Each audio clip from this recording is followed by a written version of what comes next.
പ്രിയപ്പെട്ടവരെ, ദയവ് ചെയ്ത് ഇതൊന്ന് കേൾക്കൂ.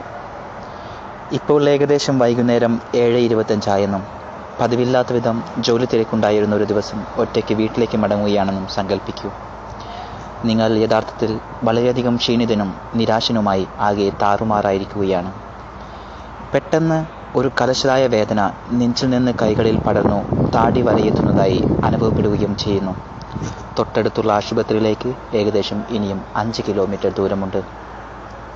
നിർഭാഗ്യവശാൽ അവിടെ വരെ എത്താൻ കഴിയുമോ എന്ന് നിങ്ങൾക്ക് ഉറപ്പില്ല. CPR അഥവാ ഹൃദയ ശ്വാസകോശ പുനരുജ്ജീവനം നിങ്ങൾ പരിശീലനം ലഭിച്ചയാളാണ്. പക്ഷേ നിങ്ങളെ അതഭ്യസിച്ചയാൾ അത് നിങ്ങളിൽ സ്വയം എങ്ങനെ പ്രാവർത്തികമാക്കാം എന്നുള്ളത് പഠിപ്പിച്ചു തന്നിരുന്നില്ല. ഒറ്റയ്ക്കുള്ളപ്പോൾ എങ്ങനെ ഹൃദയാഘാതം അതിജീവിക്കാം? കാരണം ഹൃദയാഘാതമുണ്ടാകുമ്പോൾ പലരും പരസഹായം ലഭിക്കാൻ സാധ്യതയില്ലാത്ത വിധം ഒറ്റയ്ക്കായിരിക്കും. അസാധാരണമായി മിടിക്കുന്ന ഹൃദയവും ക്ഷയിച്ചുകൊണ്ടിരിക്കുന്ന ബോധത്തിനുമിടയിൽ പുനരുജ്ജീവനത്തിന് ഏകദേശം 10 സെക്കൻഡ് കിട്ടാനേ സാധ്യതയുള്ളൂ.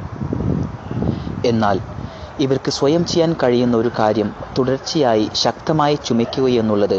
ഓരോ ചുമയ്ക്ക് മുൻപും ദീർഘശ്വാസം എടുക്കുകയും നെഞ്ചിൽ നിന്ന് കഫമുണ്ടാവുന്ന തരത്തിൽ ദീർഘവും ശക്തവുമായിരിക്കുകയും വേണം.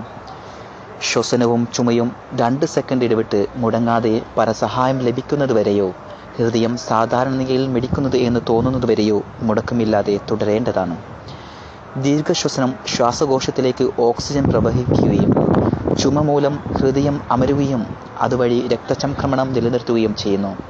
ഹൃദയത്തിലെ ഈ സമ്മർദ്ദം അതിനെ പൂർവ്വസ്ഥിതി കൈവരിക്കാൻ സഹായിക്കും. ഇപ്രകാരം ഹൃദയാഘാത രോഗികൾ ബോധം നഷ്ടമാകാതെ ആശുപത്രിയിൽ എത്തിച്ചേരാൻ കഴിയും. നിങ്ങളാൽ കഴിയുന്നവരോടൊക്കെ ഇതേക്കുറിച്ച് പറയുക. അത് പലരുടെയും ജീവൻ രക്ഷിക്കാൻ ഇടയാക്കും.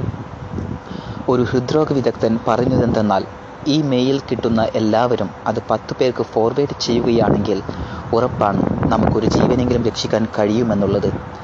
ഫലിതങ്ങൾ അയക്കുന്നതിനേക്കാൾ ദയവ് ചെയ്ത് ഇത് അയച്ച് ഒരു വിലപ്പെട്ട ജീവൻ രക്ഷിക്കുക. ഈ മെസ്സേജ് കറങ്ങിത്തിരിഞ്ഞ് ഒന്നിലേറെ പ്രാവശ്യം നിങ്ങളിലേക്ക് തന്നെ എത്തുന്നതെങ്കിൽ ദയവ് ചെയ്ത് ദേഷ്യം തോന്നരുത്. നിങ്ങളുടെ നന്മയുദ്ദേശിക്കുന്ന, നിങ്ങൾക്ക് ഹൃദയാഘാതത്തിൽ നിന്ന് എങ്ങനെ രക്ഷ നേടാം എന്ന് വീണ്ടും വീണ്ടും ഓർമ്മിപ്പിക്കുന്ന സുഹൃത്തുക്കൾ ഉള്ളതിൽ സന്തോഷിക്കുകയും അഭിമാനിക്കുകയുമാണ് വേണ്ടത്.